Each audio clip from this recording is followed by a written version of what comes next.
Et à tous, plutôt bonsoir. Bienvenue pour cette séance du Conseil communautaire de Tiers d'Or et Montagne.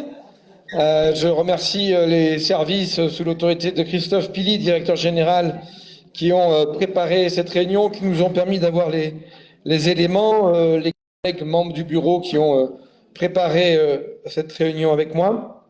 Alors, un petit tour de présence. Je ne sais pas si quelqu'un note avec moi, parce que ça... C'est mieux si on le fait à deux. Merci Marie-Hélène. Arconsa, Jean-Éric Garret. Je n'ai pas vu Jean-Éric. Peut-être nous rejoindre. Aubusson d'Auvergne, Bernard Lorton est présent. Ludovic Combe est suppléé par Christine Petrucci qui est présente. Celles-sur-du-Rôle, Olivier Chambon et Maryse Barge qui est présente. Ah non, pardon, procuration à Olivier Chambon. Pour Chabreloge, c'est Jean-Pierre Dubault qui est présent. Philippe Blanchose doit nous rejoindre dans quelques minutes. Il est annoncé avec un petit peu de retard. Il nous prie de bien vouloir l'excuser. Châteldon, je représenterai la commune. Pour Courpierre, on a Christiane Sanson qui est présente, Philippe Kerr, Catherine Mazelier, Mohamed Oulabi. Atlantique, je ne l'ai pas vu. Procuration à Christiane Sanson. Jean-Michel Laveste est présent. Pour Dora, Thomas Barneria est présent. Daniel Bercutka pour Escoutou est excusé à donner procuration à Olivier Chambon. La Monnerie de Montel est représentée par Chantal Chassan et Yves Gacon. La Renaudie, Ghislaine Dubien est excusée et donne procuration à Jeannie Brousse qui est présente. Pour Lachaud, on n'a personne. Néronde-sur-Dor, Michel Gonin est suppléé par Patrice Bion, qui est présent. Pour Noëlla, Éric Cabrolier est présent avec son suppléant Guy Pradel. Olmay, Jeannie Brousse est présente. Paladuc, Caroline Guélon est présente. Pour Palière, Patrick Sauzet et Marina D'Acosta sont présents. Pour Puy-Guillaume, Bernard Vigneault, Pépita Rodriguez, André Debeau sont présents. Alexandra Virlogeux donne procuration à Pépita Rodriguez. Pour Ris, Alain Décolle présent. Saint-Flour-l'Étang, c'est Didier Romeuf qui est présent. Saint-Rémy sur du Rôle, nous avons les deux Frédéric, Chaunier et Baraduc. Pour Saint-Victor-Montmorenais, Serge Fayet est présent. Sauvia, Rachel Bournier. Pour Sermentison, Serge Théalier est présent. Pour Thiers, nous avons Stéphane Rodier, Hélène Boudon. Hélène Boudon de mes procurations.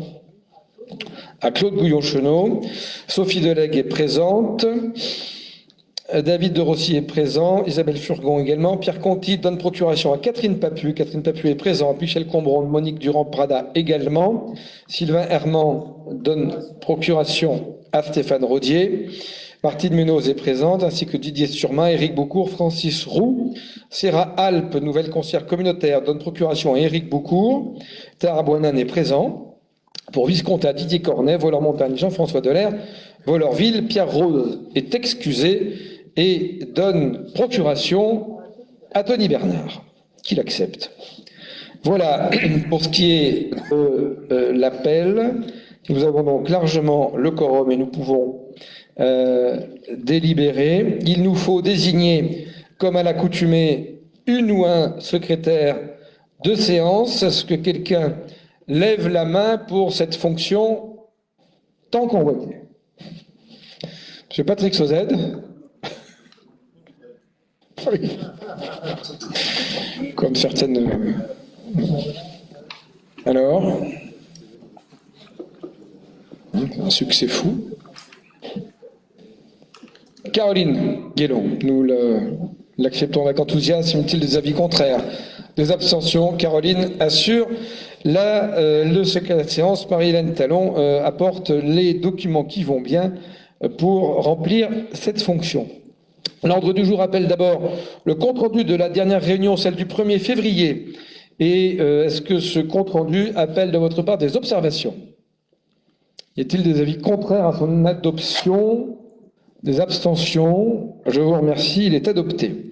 Alors, c'est une séance essentiellement budgétaire puisqu'elle va nous y consacrer sur les rapports 2 à 16, dans l'esprit évidemment du précédent conseil consacré au rapport d'orientation budgétaire que nous avait présenté notre collègue Olivier Chambon, vice-président en charge des finances. Et je lui donne la parole pour présenter cette série de rapports, certains plus longs que d'autres.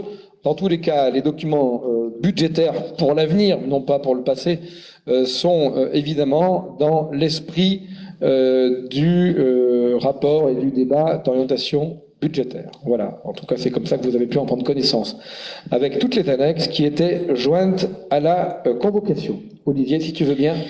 Merci Monsieur le Président. Donc 15 rapports, donc je vais essayer d'être précis mais surtout concis, puisque comme vous l'a dit le Président, les rapports dont je vais vous donner lecture de 2 à 16 sont la suite très logique et quasiment parfaite du rapport d'orientation budgétaire que nous avons vu la dernière fois. Donc je rentrerai dans quelques précisions, mais peut-être moins que la dernière fois.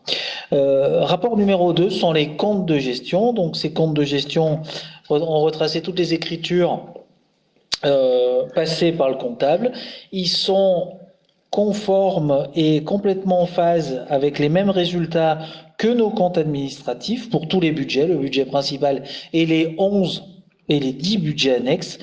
Donc, je vous propose d'adopter les comptes de gestion pour l'année 2021. Y a-t-il des questions, des oppositions, des abstentions? Merci.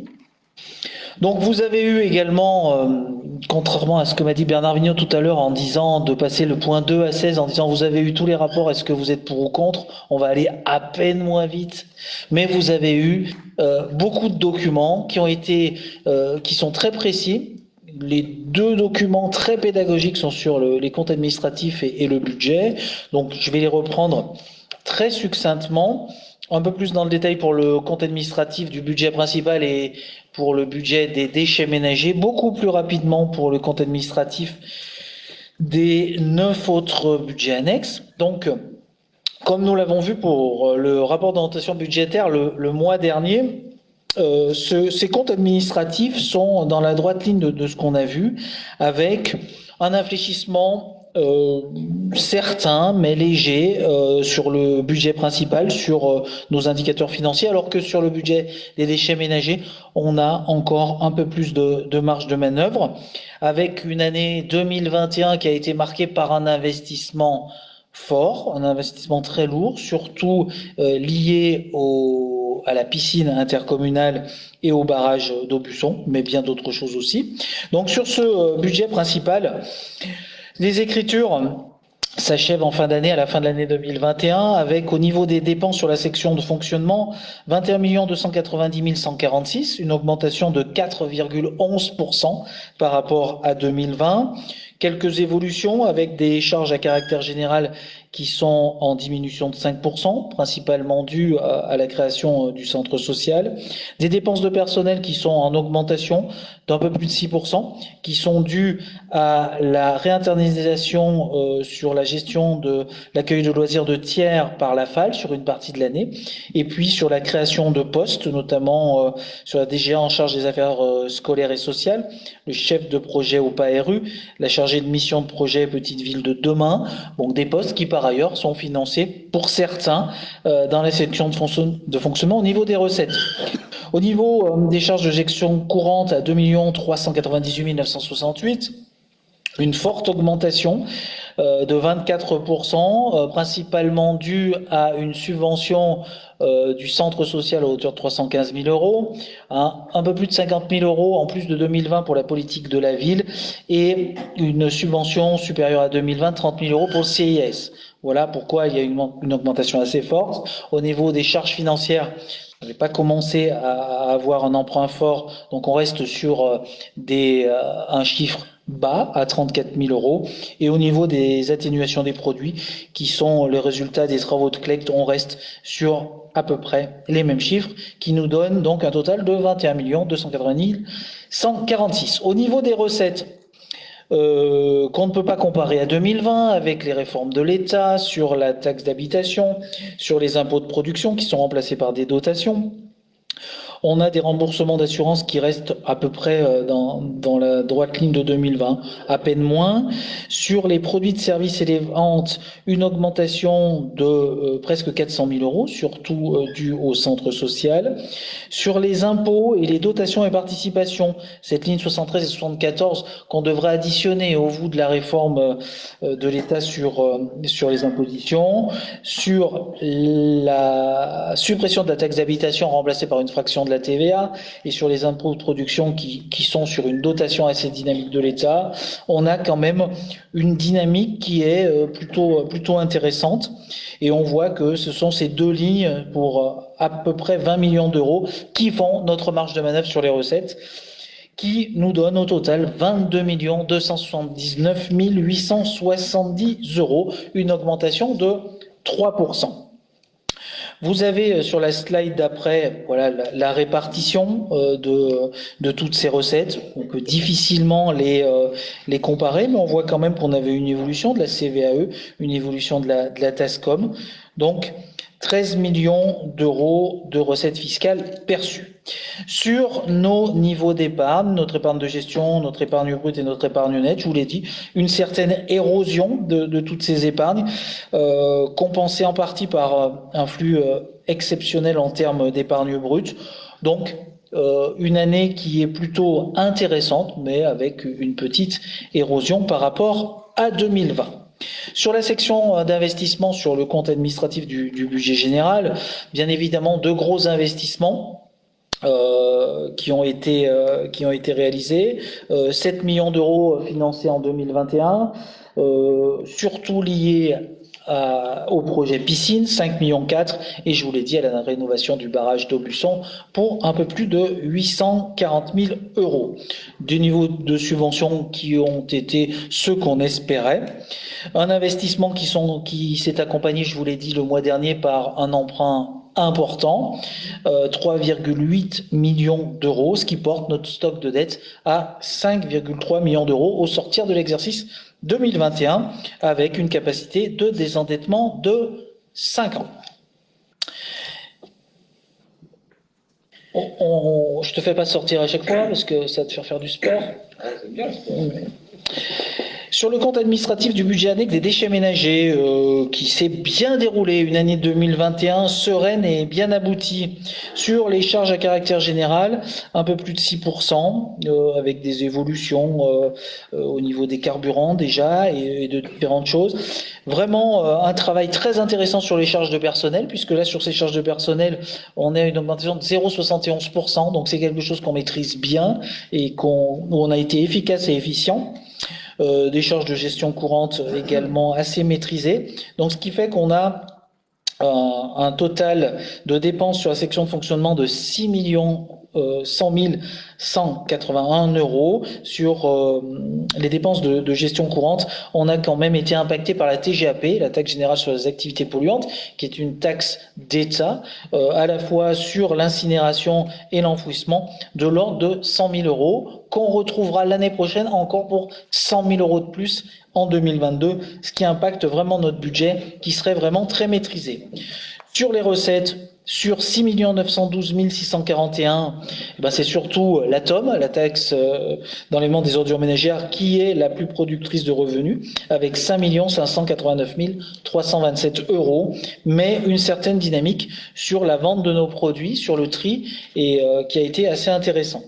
Sur nos soldes de gestion, ils sont bons, ils sont même très bons pour cette année 2021, puisqu'on est à 802 000 euros en épargne de gestion, 812 000 en épargne brute et 711 000 en épargne nette. Donc c'est vraiment des très bons résultats pour l'année 2021.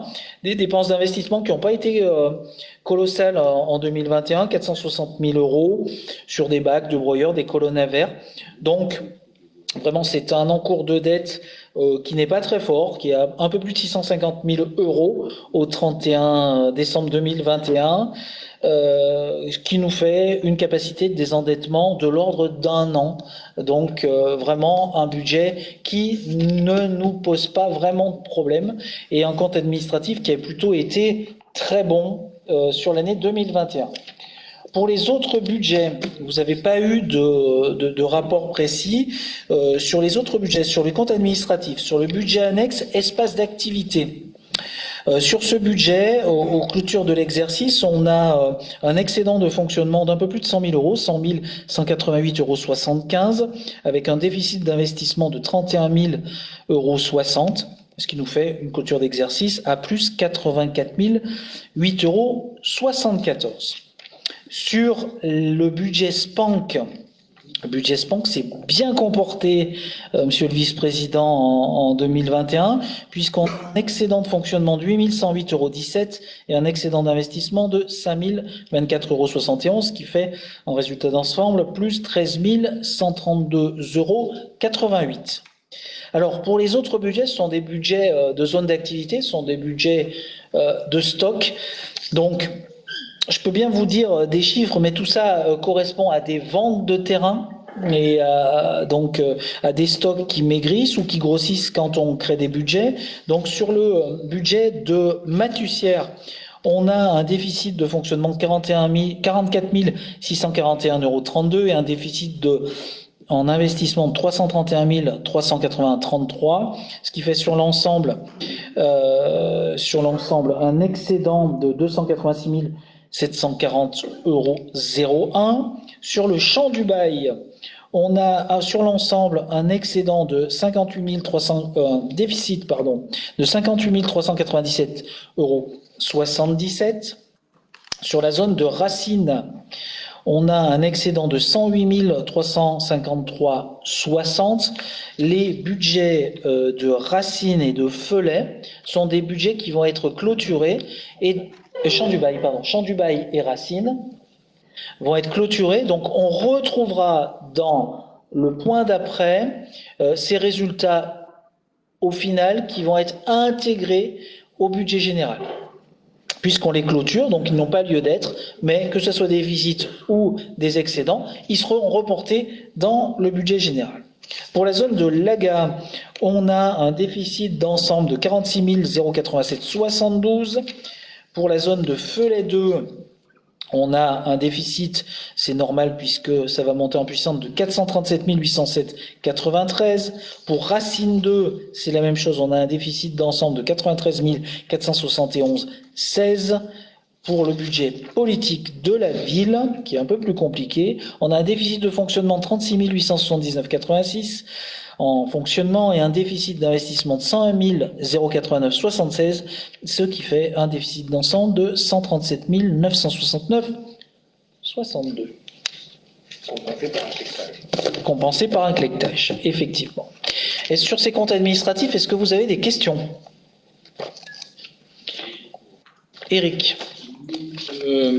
Sur la TGAP, là, oui. tu indiquais qu'elle était de l'ordre de 100 000 euros oui. pour 2021 et qu'elle doublerait l'année oui. suivante. Mais puisqu'on trie plus et mieux, si on enfouit moins et qu'on incinère moins, elle ne devrait pas augmenter à ce point. Est-ce qu'il y a un espoir? Sur chaque tonne, oui, effectivement, puisque moins on produira de déchets, moins la TGAP, le surplus de TGAP qu'on devrait nous demander sera fort. Sauf que sur chaque tonne incinérée, on a une part de TGAP. Alors qu'on n'en avait pas avant. Sur chaque tonne incinérée.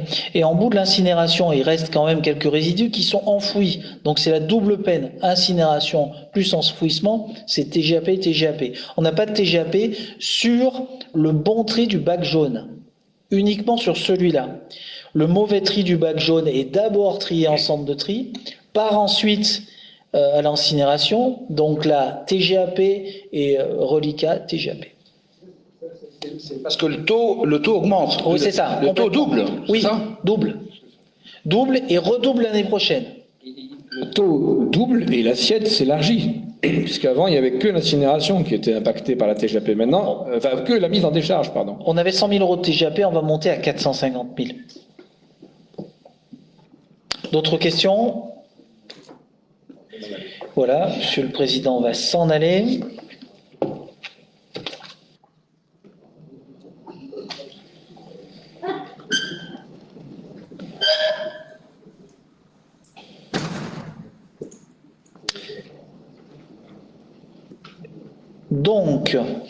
Donc il vous est proposé de constater les comptes administratifs en totale corrélation avec les comptes de gestion par rapport à ce compte administratif pour le budget général. Est-ce qu'il y a des oppositions, des abstentions?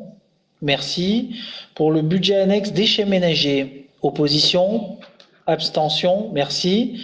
Pour le budget annexe espace d'activité, des oppositions, des abstentions, merci. Pour le budget annexe PANC, des oppositions, des abstentions, merci. Pour le budget Matussière, opposition, abstention, merci. Pour le budget Champ du Bail, opposition, abstention, merci. Pour le budget de Racine, des oppositions, des abstentions, merci. Pour le budget Laga, des oppositions, des abstentions, merci. Pour le budget Felet 2, des oppositions, des abstentions, merci. Racine 2, opposition, abstention, merci. Budget politique de la ville, des oppositions, des abstentions, merci beaucoup.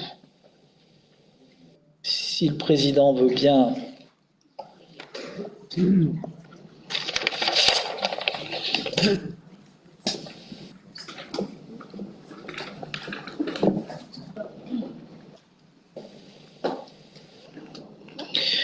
Tous les comptes administratifs, Monsieur le Président, ont été votés à l'unanimité. Bien, ça fera 2 satisfaits avec le trésorier, le trésorier tiers et le président que je suis. Donc merci de votre confiance. Merci aux services qui nous permettent aussi d'assurer un travail de qualité au niveau des flux comptables. Olivier, pour l'affectation des résultats et la suite. L'affectation des résultats, première délibération sur le budget général, besoin de couverture de financement des sections d'investissement 686 426,17 € et report excédentaire en fonctionnement 1 428 498 80. Est-ce qu'il y a des questions? Des oppositions? Merci. Affectation des résultats, budget annexe déchets ménagers. Donc là, on est excédentaire, en report excédentaire en fonctionnement de 1 802 484,66. Des questions? Des oppositions? Des abstentions? Merci. Sur le budget, pour de l'affectation des résultats du budget annexe zone espace d'activité. Besoin de couverture de besoins en financement à la section d'investissement 16 180,01 €, report excédentaire en fonctionnement 84 008,74. Des questions? Des oppositions? Des abstentions? Merci. Concernant le SPANC, donc excédentaire, report à la section de fonctionnement pour l'année N+1, 8 108,17 €. Des questions? Opposition, abstention, merci. Pour l'AGA et pour les autres budgets, sont des budgets de stock, donc on ne reporte pas comme les autres budgets. Donc je vous propose pour les affectations des résultats, de les passer tous comme ça pour dire que c'est tout simplement des affectations de stock et qui sont liées à des ventes de terrain ou non. Des questions? Des oppositions? Des abstentions? Merci. Point numéro 5, les taux de fiscalité. Taux de fiscalité, premier alinéa concernant la taxe d'enlèvement des ordures ménagères. Taux lissé depuis 2017, donc dernière année du lissage de taux pour un taux unique à 13,60%. Donc pas d'augmentation par rapport à ce qu'on avait prévu dès 2017. On a parlé d'un compte administratif qui était bon, on va parler d'un budget pour 2022. Donc pour certains, pour la dernière année, il va y avoir des baisses, et pour certains, il y aura une légère hausse, surtout pour les tiernois, mais une hausse qui ne sera pas majorée car on arrive à bien maîtriser ce budget. Des questions? Des oppositions? Des abstentions. Merci. De la même manière, les taux de fiscalité entreprises et ménages, on vous propose dans les budgets qu'on va voir tout à l'heure de ne pas les bouger, de n'avoir aucune augmentation d'impôts pour l'année 2022. Donc pour la cotisation foncière des entreprises, 25,60. Pour la taxe d'habitation, 11%. Pour le foncier bâti, 2,23. Taxe foncière normative, 8,41. Des oppositions, des abstentions. Merci. Pour la taxe GEMAPI, vous savez que la taxe GEMAPI, on la gère en lien avec le parc. Donc pour l'année 2022, le coût net estimé pour la communauté de communes est de 118 620 €, qui correspond à la part que nous devons engager sur cette thématique très importante. Donc je vous propose d'approuver la fixation de la taxe GEMAPI pour 2022 par rapport à des dépenses à hauteur de 118 620 €. Des oppositions, des abstentions, pardon. On n'a pas le montant de la taxe, là. On le définit comme donnant le résultat des 118 600 €, c'est ça? Oui, c'est ça. Mais c'est le même prélèvement que l'an dernier ou pas? On avait vu au niveau du... Non, c'est une baisse. À peine, hein. À peine moins. À peine moins que l'année dernière, on avait évoqué au niveau du ROB. Hein. Oui. Mais le taux, on le calcule, on le mouline après, puisqu'il y a plusieurs EPCI qui vont transférer leurs compétences au syndicat mixte du parc. Non, mais ça mérite de rappeler qu'il y a les gens inférieurs. Les gens inférieurs. Mais il vaut mieux faire ce qu'on dit que de mettre beaucoup et de ne pas arriver à le faire. Des oppositions, des abstentions, merci.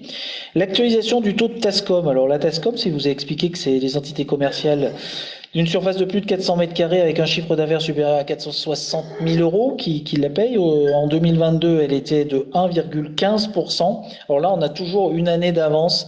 Là, on va voter pour le taux de TASCOM pour 2023, compte tenu du 1er janvier 2023. Donc, on vous propose, conformément à ce qu'on avait dit, de lisser dans le temps et de passer de 1,15 à 1,2%. Pour ces entités qui font un chiffre d'affaires qui sont quand même conséquents et où on a une petite marge de manœuvre. Est-ce que vous avez des questions, des oppositions? Merci. Création d'un budget annexe zone d'activité de l'H, donc qui a été la zone d'activité créée par Puy-Guillaume, qu'on a repris. Donc ce budget sera dénommé ZA de l'H. Déclaré sous ce nom au service des finances publiques. Donc voilà, je vous demande tout simplement d'approuver la création de ce budget. Des oppositions? Des abstentions? Merci. Concernant, donc on va passer au budget proprement dit, au budget 2022. Alors ce sera un budget historique pour la communauté de communes, historique au niveau de l'investissement. Si 2021 a été une année où on est monté dans les tours, permettez-moi l'expression, ça va être en 2022 vraiment une année historique où je pense qu'on ne retrouvera pas ce niveau d'investissement sur les décennies qui arrivent, mis à part avoir de fortes dotations ou alors des projets mais qui paraissent assez illusoires par rapport à ce qu'on a pu faire jusqu'à aujourd'hui. Donc un budget d'investissement fort pour structurer le territoire, bien évidemment sur notre projet de piscine intercommunale, sur nos projets de barrages et sur d'autres projets qu'on verra plus dans le détail dans le budget qui va venir. Un budget qui mise également sur les services à la population et au territoire, avec des services nouveaux au niveau de la lecture, au niveau de l'espace France Service à Courpierre, au niveau de l'accompagnement et du développement des acteurs économiques.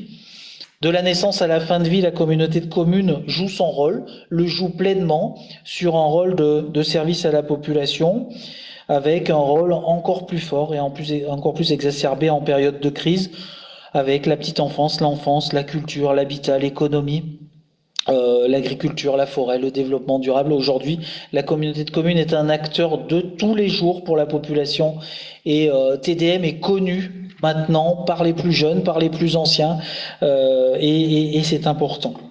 C'est un budget qui prépare l'avenir. avec un lien avec le développement durable et la transition écologique et énergétique fort, que ce soit sur le projet à Aubusson, que ce soit sur nos sites touristiques avec le pavillon bleu, que ce soit avec les projets Solaire Dôme, que ce soit avec le PCAET, l'aide à la rénovation et aux déperditions énergétiques, et que ce soit également par le paysagement de nos zones d'activité, par la plantation d'arbres, par le lien qu'on peut avoir aux communes, par le lien qu'on peut avoir également dans les écoles avec l'imprégnation de cette thématique. Cette thématique-là, on la retrouve sur toutes nos politiques. Un de nos collègues ici dit souvent qu'on applique des mesurettes. Ce ne sont pas des mesurettes ici. C'est une vraie politique de développement durable qu'on veut mener dans ce budget 2022 et ça sera le cas jusqu'à la fin du mandat. Un budget qui préserve le portefeuille des ménages et des entreprises, puisqu'on est bien conscient que les temps sont durs, et 0 augmentation d'imposition, pas d'augmentation de nos impôts pour la communauté de communes. Ça fait maintenant des années, j'ai regardé les budgets des autres communautés de communes, avec les investissements fournis, avec la structuration de nos 4 ex-communautés de communes, avec la création d'un siège, avec tout ce que je vous ai dit avant. C'est important et on doit être vigilant à ça et on l'a été. C'est un budget qui va dans le sens de la coopération avec nos partenaires financiers qui devra être encore forte si on veut réaliser d'autres investissements. L'Europe, l'État, la région, le département doivent et seront à nos côtés si nos projets sont bons. Et c'est un budget qui préserve, le président le dit souvent, c'est dans son ADN, qui préserve les communes et qui doivent les préserver avec le FPIC, avec le pacte financier et fiscal. Donc c'est un beau budget que je vais vous présenter de manière assez synthétique puisqu'il retrace également notre rapport d'orientation budgétaire. L'environnement économique et budgétaire, bien évidemment, est encore marqué par la crise et bien d'autres crises, et par des réformes de fiscalité locale toujours compliquées à appréhender. Donc, le budget 2022, ce sera la volonté, je vous l'ai dit, de construire un vrai service public et d'avoir une vraie attractivité sur le territoire avec des investissements forts. Ce budget 2022, dans la section de fonctionnement, au niveau des dépenses, nous sommes à un peu plus de 22 600 000 euros, une augmentation des dépenses de 2,71%, avec sur les grosses différences dans ce budget par rapport à 2021 sur les charges à caractère général, c'est une réinternalisation du centre social. Finalement, c'est la rengaine du débat d'orientation budgétaire, de ce budget. La réinternalisation de ce centre social, il a influé sur des lignes, en plus et en moins. Donc, ce qui fait que c'est compliqué à comparer. C'est sur cette année l'intégration de l'impact de l'assurance dommage ouvrage de 106 000 euros souscrite dans le cadre du centre aquatique. Donc ça, c'est des choses importantes. Des dépenses de personnel brut qui sont en augmentation certaine. Bon, on l'a déjà expliqué par la réinternalisation du centre social, de la LSH par la FAL sur une année complète, et puis des postes à l'espace France Service, des postes sur le contrat lecture, sur le club d'entreprise, 2 postes sur le centre social, des postes en maintien sur tout l'aspect bâtimentaire, puisqu'aujourd'hui on a un nombre important de bâtiments. Je connais pas. Oui, je ne connais pas, ce qui me fait peur. Donc, et un poste pour aider les ressources humaines. Donc, on a une augmentation forte sur ces dépenses de personnel, mais qui dit service au public dit fonctionnaire. On est bien vigilant à contenir quand même ces lignes. Hein. On est vigilant. En contrepartie, je vous l'ai dit tout à l'heure, il y a des recettes. Pour l'espace France Service, par exemple, pour le contrat lecture, on a des financements qui viennent de l'autre côté. Mais vous savez que dans une compta publique, il faut mettre l'entièreté de la dépense pour mettre de l'autre côté des recettes. On l'a vu en commission finance, bien évidemment, c'est toujours le poste qu'on regarde. C'est toujours le poste qui représente beaucoup. Par rapport aux communes, il représente moins ici, puisqu'il représente seulement un peu plus de 28% de notre section de dépenses de fonctionnement. En commune, c'est souvent 50 ou 60%, mais les dés sont un peu pipés ici avec l'atténuation des produits et le clectage. Mais il a fallu structurer cette communauté de communes. On ne crée pas des emplois pour se faire plaisir d'en créer. Ces emplois, ils doivent bien évidemment être sous le schéma de la structuration de communautés de communes, mais des emplois qui doivent apporter à la population sur des vrais services. On a parlé de l'enfance, on a parlé du centre social. Voilà, on est là-dedans. Voilà. La seule difficulté, c'est quand on nous propose des recettes sur ces emplois sur 3 ans. Est-ce qu'ils vont perdurer? Est-ce qu'elles vont perdurer, ces recettes? On n'est jamais sûr. Et là, bien évidemment, ça ferait une charge en plus. On sera sur 2023, espérons-le, sur plutôt un plateau et une stagnation sur ces dépenses de fonctionnement.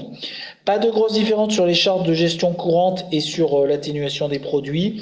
Donc, sur un budget qui est assez maîtrisé, bien évidemment, une ligne qui bondit, c'est la ligne des charges financières, puisque ces charges financières intègrent l'empreinte 2021 à hauteur de 3,8 millions d'euros. Sur nos recettes de fonctionnement, toujours des produits fiscaux importants, 13 millions d'euros. Ces produits fiscaux sans hausse des taux ont une dynamique certaine avec une revalorisation des bases à hauteur de 3,4%, alors que sur l'année 2021, on était à 0,2%, ce qui nous fait grimper la somme à un peu plus de 13 millions d'euros. Des dotations et participations avec la fraction de TVA, avec les dotations dynamiques qui sont quand même en évolution, même si la DGF régresse un petit peu de 20 000 euros à peu près. Les autres dotations sont plutôt dynamiques, donc on passe de 6 millions à 6 400 000 euros. Et autrement, pas de grosses fluctuations. Un produit exceptionnel à hauteur de 181 000 euros. C'est le dernier qu'on va retrouver. Profitons-en. En 2023, il n'y a plus d'argent dans un tiroir caché. C'est le dernier à 180, une provision qu'on va utiliser cette année. Donc au niveau des recettes, 22 629 323 euros, un peu plus de 3%, donc une meilleure évolution des dépenses que des recettes, donc plutôt intéressant. Au niveau de la programmation et de l'investissement en 2022, je vous l'ai dit, un record, 9,4 millions d'euros. Au niveau de la piscine, 6 millions en crédit de paiement. On finira le barrage d'Aubusson à hauteur de 280 000 euros. Les aménagements du lac sont 330, l'espace France Service 210, le parking et les abords du siège, on a ouvert les plis, on a une bonne surprise, on a une ouverture de prix qui est inférieure de 34 000 euros, donc on devrait gagner un petit peu d'argent. Le GR 39, 130 000, Solaire Dôme un peu moins de 50 000, les actions économiques, tiers 2030, le FISAC, les locaux vacants, la numérisation, à peu près 300 000 euros, et une subvention d'investissement au budget politique de la ville de 100 000 euros.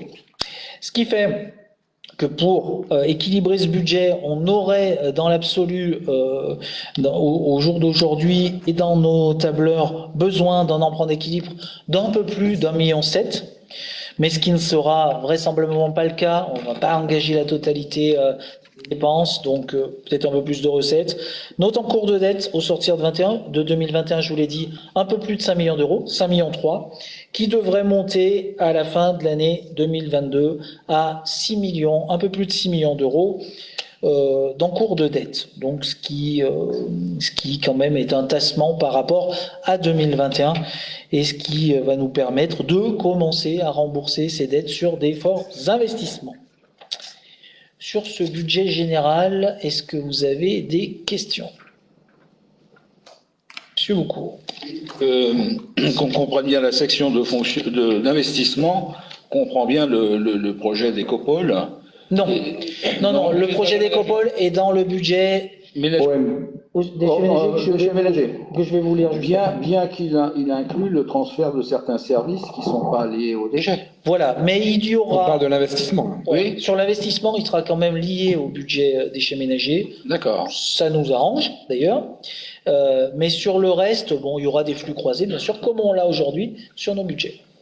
Ok. Ça sera rééquilibré entre les différents budgets. D'accord. On aura sûrement un fonds de concours du budget général à hauteur de ce qu'on pourra lier au bâtiment.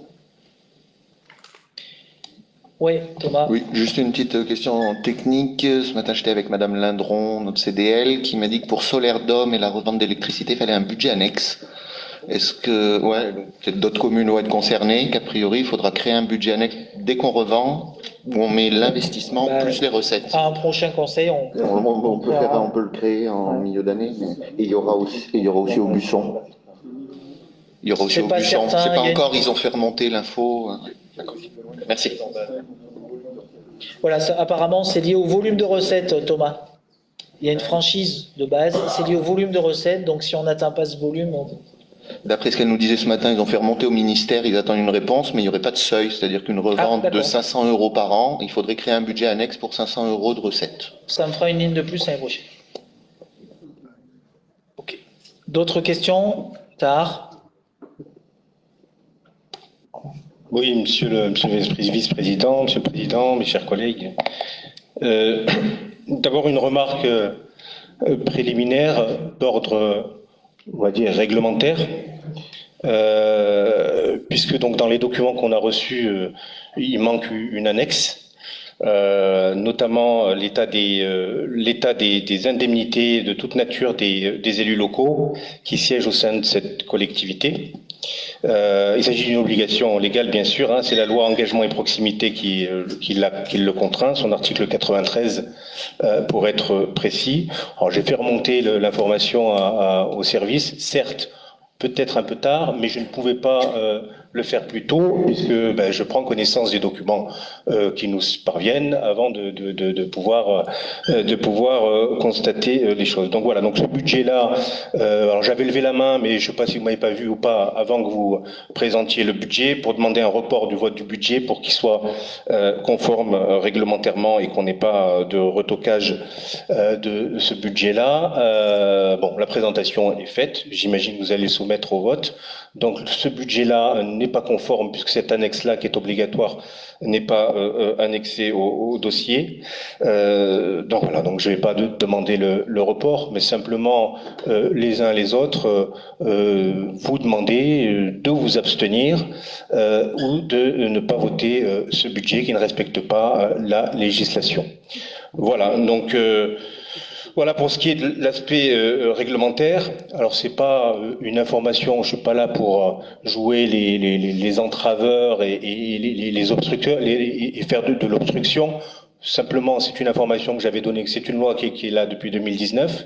J'ai interrogé beaucoup de collectivités jouent le jeu, ont l'information, respectent cet aspect légal, et j'avais surtout alerté à plusieurs reprises dans le passé sur cette disposition. Alors ensuite, sur le fond, je voudrais quand même m'exprimer un petit peu sur le fond et vos propos. Alors je relèverai pas le petit pic sur les mesurettes et la provocation, en plus ça sert à rien. Voilà, on n'est pas en période électorale, et puis ça intéresse pas les nombreux habitants du territoire. Ben, tant mieux. Je suis très content de vous soulager. Ah ouais, mais moi quand je suis très content. Soulage, moi c'est parfait. Et simplement, quand même, on parle pas de mesurettes, très bien, mais franchement, quand on a une ambition en matière de transition écologique, on peut quand même aller plus loin et se donner les moyens d'aller plus loin. Alors, on va parler d'écopole. Moi, vous vendez le projet d'écopole comme un projet de transition écologique. Franchement, oui, l'aspect bâtimentaire, il sera beau, il sera esthétique, il y aura des économies d'énergie. Mais la transition écologique, c'est quand même autre chose. C'est quand même une autre démarche. C'est quand même un projet de société transversal. Par exemple, avec la crise qu'on traverse au niveau de l'alternative à la voiture, qu'est-ce qu'on fait de notre syndicat des transports? Est-ce qu'on lui donne les moyens de se financer en levant un versement de transport un peu plus ambitieux que 0,1%? et on travaille sur ces aspects-là, y compris sur le transport à la demande. Mes chers collègues, en milieu rural, il y a des demandes de transport, de mobilité. Est-ce qu'on va un peu plus loin sur ces aspects-là? Est-ce que, en termes d'urbanisation, quand on va aller préempter, affeler des terres agricoles avec des problématiques hydrologiques très fortes, est-ce qu'on est dans un projet de transition écologique? Enfin, à un moment donné, gardons un peu de sérieux et tempérons nos propos. Vous parliez du PCAET. Il est ambitieux et je le soutiens à 100%. Il y a des belles choses à l'intérieur, mais entre nous, est-ce que un agent à 30%, puisque c'est le cas, à 30% de son temps affecté à ces missions, est-ce que ça suffit? Est-ce qu'il n'y a pas volonté aussi? Est-ce qu'il n'y a pas à un moment donné une possibilité, si on veut vraiment porter ces questions en bras-le-corps, d'avoir au moins quelqu'un à plein temps, voire une à deux personnes, pour faire avancer tous ces dossiers? On a une vice-présidente qui se démène, et je la salue ce soir, qui essaye, qui fait un très grand travail, mais donnons-lui les moyens. Donnons-lui les moyens. Enfin, voilà, donc mes quelques réflexions d'ordre général sur le fond de ce budget-là, sans rentrer évidemment dans les détails. On a bien compris que la piscine, effectivement, allait impacter fortement nos capacités d'investissement dans les années à venir. On pourrait discuter des choix et des priorités que vous faites. Je suis désolé d'intervenir toujours sur ce ton-là, mais au moment où on a installé l'intercommunalité, le président nous avait vendu une coopération de l'ensemble des élus de cette assemblée. On est un certain nombre, une poignée, à ne pas participer à la construction de la décision et au projet au sein du bureau. Et moi, je me sens déjà porteur de la voix de mes électeurs, plus de 700 sur tiers, et exclu des travaux de cette assemblée. Alors vous allez me dire, il y a des commissions, tu viens de temps en temps, tu viens pas. Enfin, des commissions ou descendantes où nous ne sommes pas entendus, ça reste quand même extrêmement compliqué pour un élu isolé qui ne participe pas au bureau et qui ne participe pas à la construction politique des politiques de ce territoire. Voilà ce que je voulais dire. Bien évidemment, je ne pourrai pas voter ce budget parce qu'il ne respecte pas la réglementation, et j'invite mes collègues à beaucoup de prudence dans le choix qu'ils feront. Merci. Bien, y a-t-il d'autres interventions? Éric Boucourt. Oui, Monsieur le Président. Pour notre part, Mieux vivre à Thiers, nous voterons ce budget parce qu'il y a des avancées. Nous sommes très satisfaits que la piscine se réalise cette année. Par contre, nous partageons aussi certaines attentes, dont certaines exprimées par notre collègue Tarabouanan, concernant les jeunes, concernant la santé. Il y a encore beaucoup de travail à faire. La mobilité des jeunes, il l'a cité. Parce que l'écologie, ça commence aussi par les gens. Et l'avenir de ce territoire, c'est l'accès à la formation et à l'emploi des jeunes, en premier lieu. Et ça résoudrait beaucoup de problèmes, d'ailleurs, pour les anciens, si je fais allusion au service à la personne, qui ont du mal à se développer, il y a des freins importants, il faudra bien s'y attaquer. Bon, on s'y attaque déjà, on ne part pas de rien, le niveau de service apporté dans le territoire est correct et bien meilleur que certains territoires, notamment certaines métropoles, contrairement à ce qu'on pourrait croire. Il y a encore du chemin à faire, mais nous sommes plutôt dans une position d'encouragement et de dialogue. Voilà. Nous sommes aussi dans l'attente d'être plus associés quand même au grand choix. Le technopole que nous comprenons, même si le coût nous paraît trop élevé, nous n'avons pas le sentiment d'avoir vraiment participé à ce choix. Et pourquoi ça, plutôt qu'autre chose? Et que ferions-nous si le conseil départemental se décidait enfin à développer un centre de santé, comme on peut le voir dans d'autres départements, et que pour en bénéficier, il nous faudrait construire un centre de santé intercommunal, pouvant être capable d'héberger une dizaine de praticiens, d'infirmières, etc., d'aménager les antennes dans les autres communes concernées. Tout ceci aurait un coût non négligeable, tout en reprenant, même si on reprend des équipements existants qu'il faudrait transformer. Voilà, donc notre souhait est de plus associé à cela. Néanmoins, je pense qu'on va dans le positif, on n'augmente pas la participation indirecte des communes, enfin on maintient leurs attributions de compensation dans un contexte financier qui est correct. Je note quand même que les recettes progressent de façon satisfaisante cette année par rapport aux dépenses. Bon, tout ceci va dans le bon sens, et donc à ce titre, nous comptons soutenir l'équipe aux commandes. Merci. D'autres remarques, oui, Monsieur Laveste?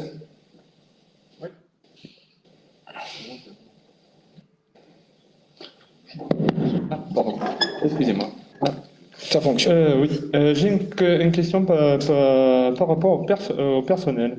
Monsieur le Président, lors du dernier conseil, vous nous avez informé que Monsieur Pili occuperait désormais chacune à mi-temps les fonctions de directeur général des services pour la Comcom et pour la ville de Thiers. Pourriez-vous, s'il vous plaît, nous expliquer, s'il existe un intérêt financier pour TDM à partager son DGS avec Thiers, et à défaut, quel en serait l'intérêt? 2, comment une fonction qui nécessite un poste à plein temps depuis plus de 5 ans peut dorénavant être assurée à mi-temps, alors que même la création des services communs comme l'archive, l'informatique et l'agence de communication mutualisée a augmenté la charge de travail du DGS, qui en assure la direction. Et enfin, comment être sûr qu'une telle organisation n'engendre pas de conflit d'intérêts entre ceux de TDM, de ses membres et de la ville de Thiers? Je vous remercie. D'autres questions ou remarques? Bien, alors, une série de réponses à toutes ces observations. Concernant l'annexe budgétaire, elle sera annexée au budget. Alors moi, j'ai reçu la sollicitation qui a été transmise au service par Tarbonan hier. J'ai évidemment demandé à ce qu'on y réponde favorablement, puisque c'est écrit depuis peu dans le Code général des collectivités territoriales. Je ne suis pas aussi optimiste que toi sur le fait qu'il y en ait beaucoup qui la mettent en œuvre. Mais bon, ça mériterait de faire des statistiques. Et on n'a pas... Non, attends, s'il te plaît, je suis en train de parler. On n'a pas les éléments statistiques pour répondre. Donc, on peut avoir des références différentes, mais c'est pas le sujet, c'est pas le centre de la question. Puisque je viens de répondre qu'on y avait souscrit et que le document était en train d'être transmis et sera bien annexé au... Oui, j'ai bien compris. Donc, mais après, le Conseil communautaire délibérera souverainement et verra si ça le prive d'une information essentielle à son jugement.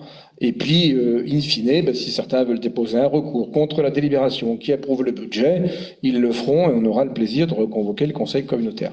Je pense que le manque n'est pas de nature à vicier l'appréciation qu'on peut faire du budget, puisque on rappelle qu'il s'agit d'éléments qui ont été votés par l'Assemblée délibérante, les indemnités des élus, et qu'il n'y a pas de surprise à trouver dans ce type de renseignement. Mais il sera bien annexé, et l'année prochaine, on sera bien dans les clous et ce sera bien à envoyer en amont avec les documents budgétaires. Donc la remarque est bonne, pour autant, je ne partage pas la conclusion et j'invite évidemment cette Assemblée à voter le projet de budget.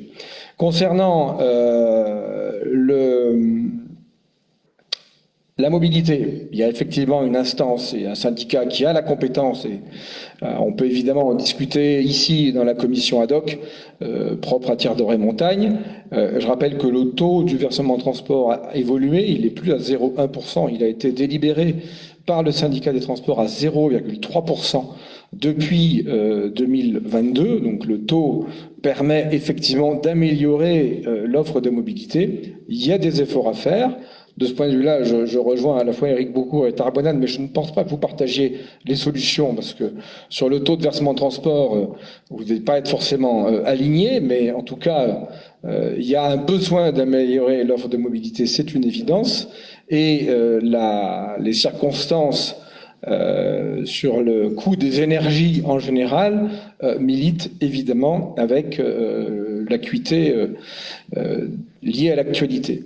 Et évidemment, ce débat aura lieu dans les semaines à venir au niveau du syndicat des transports, et c'est là où il a sa place et il sera porté par les élus de TDM qui représentent la communauté de communes dans ce syndicat intercommunal.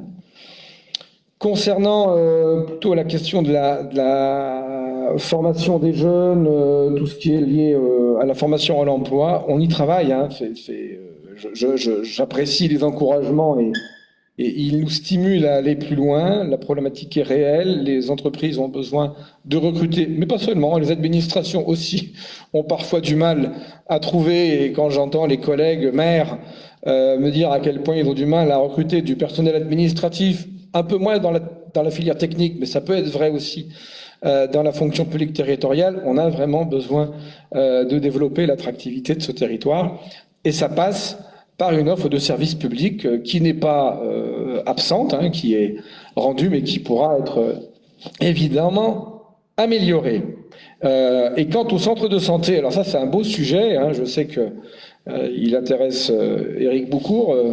J'ai répondu favorablement à la sollicitation qu'il m'a faite d'aller rencontrer le département de la Saône-et-Loire et son président pour observer et nous enrichir, même si nous ne sommes pas ici le département du Puy-de-Dôme, mais simplement la communauté de communes Thierry-Montagne. En tout cas, il y a un enseignement riche à tirer de cette mobilisation publique pour développer l'offre de santé et lutter contre les déserts médicaux. Voilà, donc si on devait construire un bâtiment, eh ben, je pense qu'on le verrait venir et ça mériterait, si l'Assemblée délibérante en est d'accord, peut-être de forcer aussi notre section d'investissement sur un temps donné. Bon, un centre de santé, c'est pas non plus des sommes extravagantes quand on sait que d'autres territoires l'ont fait et pour des sommes assez raisonnables ont pu le financer. Voilà ce que je pouvais dire dans cette réponse, et évidemment la conclusion que je partage avec Olivier Chambon, c'est de vous inviter à voter ce projet de budget primitif pour le budget général. On verra le budget annexe après. Juste une petite réponse pour notre collègue Tahar-Boinen. Donc c'est vrai, moi je prie de m'excuser de ne pas avoir annexé avec les services ce document si important pour amener l'Assemblée à ne pas voter favorablement au budget. Ça me paraît complètement démesuré. Et sur l'aspect de travail et d'incitation à vous inviter à travailler, je suis assez surpris, M. Boinen, que vous ne veniez pas aux commissions finances. Nous en avons fait 2. Vous avez brillé par votre absence 2 fois. Vous savez, une commission finance, on a la possibilité de s'exprimer. On a eu beaucoup d'élus, d'ailleurs, du secteur de Courpierre qui se sont exprimés sur des thématiques, sur des choses qu'on fait remonter. On a eu une commission finance en amont du débat d'orientation budgétaire. Vous avez été absent. Nous avons eu une commission finance en amont de cette préparation budgétaire. Vous avez été absent. Vous savez, quand on est absent, voilà, on peut travailler de chez soi et demander un annexe, mais quand on est présent, on peut demander, comme Éric Boucourt, des thématiques, on peut demander des orientations. Nous sommes ouverts, bien évidemment, à la discussion, nous sommes ouverts à tous les groupes qui veulent bien participer. Et là où vous avez été le meilleur, M. Boinen, sur ces derniers temps, c'est votre absence aux réunions. Tout simplement. Bien, oui, Tahar-Boinen pour une réponse. Et après, on clôt le sujet. Et on vote. Oui, je suis déçu, M. Chambon, de vos provocations et de votre volonté à discréditer un élu, je le rappelle, qui n'est pas indemnisé. Je ne touche pas un centime pour le travail que je fournis, municipal, à tiers, intercommunal. J'ai été présent et assidu à de nombreuses réunions. Vous venez me prendre à défaut sur une absence, 2 absences. J'ai une activité professionnelle, je ne peux pas m'absenter. Il faut quand même que la presse et les gens qui sont là autour de la table sachent que quand vous vous absentez de votre activité professionnelle pour exercer votre mandat, et la loi le permet, vous n'êtes pas rémunéré. Aujourd'hui, je pointe effectivement un dysfonctionnement et le manque d'un document qui pour moi est important, puisque c'est une loi à laquelle je fais référence, c'est la loi Engagement et Proximité pour la transparence de la vie publique. La transparence, M. Chambon, de la vie publique, ça vous parle?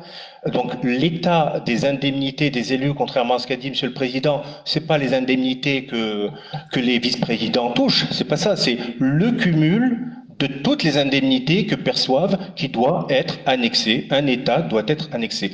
Donc voilà. Donc moi je suis pas au-dessus des lois. Je m'assois pas sur les lois. Voilà. Il y a une règle. On a une administration qui est plutôt bien armée et compétente.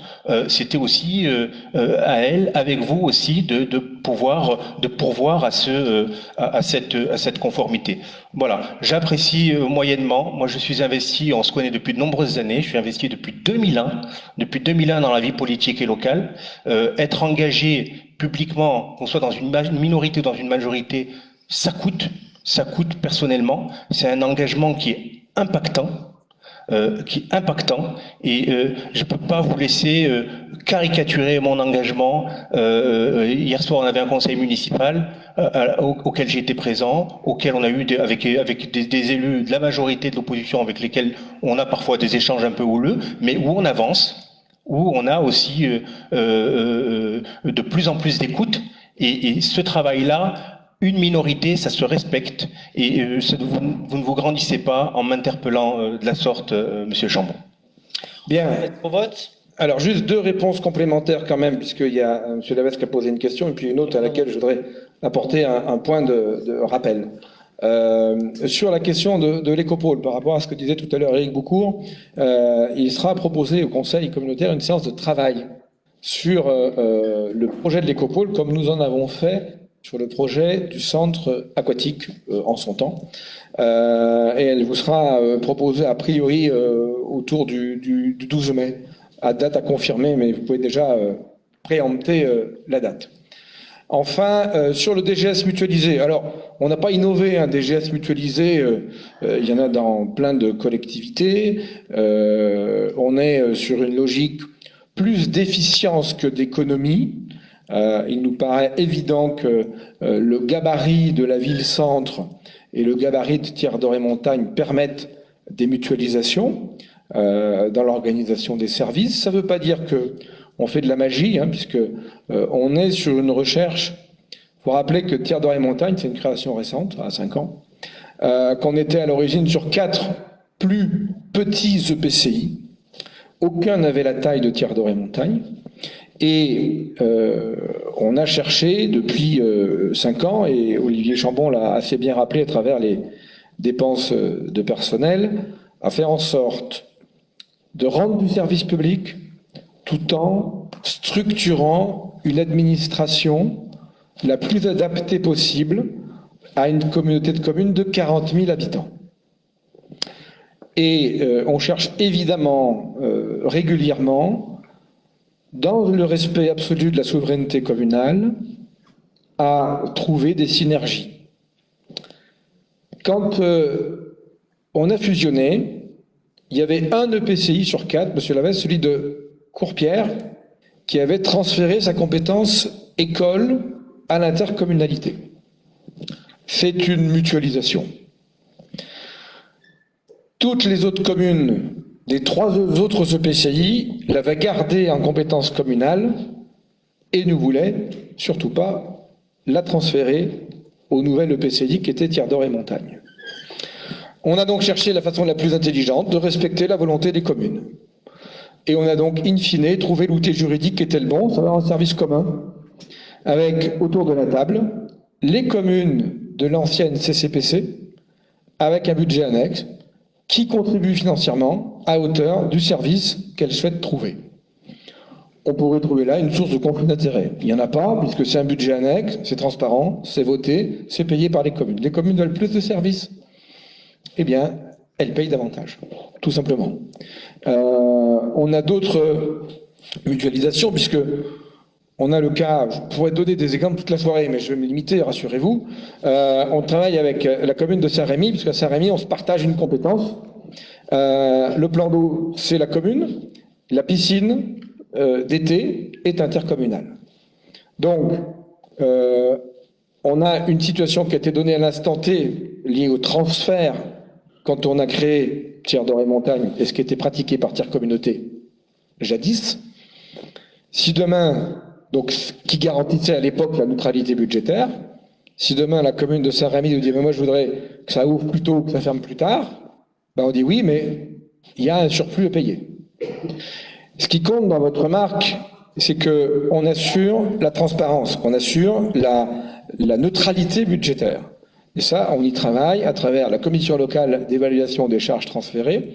Je rappelle que nous avons fait le choix à TDM, ce qui n'était pas une obligation, de faire en sorte que toutes les communes soient représentées dans la fameuse collecte.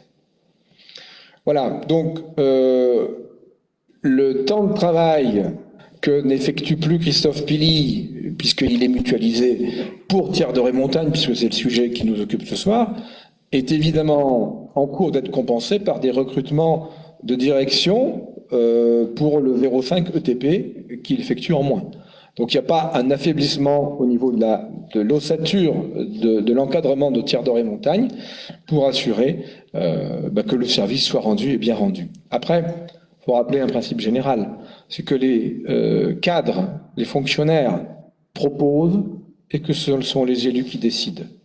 Qu'ils soient dans les conseils municipaux et celui de Thiers en l'occurrence, ou dans les conseils communautaires, l'Assemblée dans laquelle nous siégeons tous ce soir. Voilà, donc sous réserve d'assurer cette vigilance, et elle est nécessaire, eh bien, ça ne me paraît pas de nature à être préjudiciable, bien au contraire. On a au moins un DGS qui tient le même discours quand il est dans la ville-centre que quand il est dans l'interco, il dit pas le contraire. C'est pas le double langage. Et puis, demain, ça peut être peut-être avec la ville de Courpierre que nous aurons intérêt à mutualiser un emploi parce que il y a une opportunité en termes de profil de poste, en termes de personnes motivées pour le faire. Hein. Christophe Pully n'a pas été, entre guillemets, candidat à cette fonction mutualisée sous la contrainte. Il était volontaire. Donc, c'est un élément à prendre en compte. Donc voilà, sous réserve de vérifier comment ça vit au fil de l'eau, ça me paraît tout à fait viable. Voilà, je propose de soumettre aux voix le budget général, principal, hein, présenté par notre collègue Olivier Chambon. Y a-t-il des avis contraires à son adoption? Des abstentions? Le budget est adopté. On peut passer, Olivier, au budget annexe au pluriel. Voilà. On les fait ensemble, si tu veux bien. Allez, le budget déchets ménagers, vous avez une présentation, un budget déchets ménagers au niveau des dépenses de fonctionnement à hauteur de 6 688 584, avec très peu d'évolution sur les achats et prestations de services, une évolution d'1,78%. Alors là, on est assez mesuré, on a des dépenses imprévues importantes, car au vu de l'énergie et de ce que peut consommer ce que peuvent consommer nos camions, on aura bien évidemment des dépenses très fortes en carburant. Donc on a des dépenses imprévues à hauteur de 242 000 euros. Vous voyez, au niveau des charges de personnel, on mutualise et on arrive à être plutôt très bon. Au niveau des charges de gestion courante, là il y a une augmentation et elle est due, parce qu'on discutait avec Éric Beaucourt, à une augmentation de 100 000 euros de la TGAP. Et sur nos recettes, c'est toujours la même chose. Elles sont surtout liées à la TOM, une TOM avec un taux qui ne bouge pas, mais des bases qui vont quand même avoir un fort rebond. Donc on a un peu plus de 100 000 euros de plus. Donc on a des recettes pour 6 691 000 euros, donc en évolution de 2,71%, ce qui fait que ce budget-là se porte bien. On a dans ce budget OM des dépenses nouvelles d'équipement à hauteur de 2,5 millions, surtout au niveau de la construction neuve de la déchetterie de Saint-Rémy, d'un peu plus de 1,2 million d'euros. Les travaux vont attaquer sous peu. Notre première réunion de chantier devrait avoir lieu sous une dizaine de jours. Et les premières factures de prestation de services d'ingénierie pour l'Écopole, qui n'est pas prévu en 2022, mais dans les années futures, 23, 24 et 25.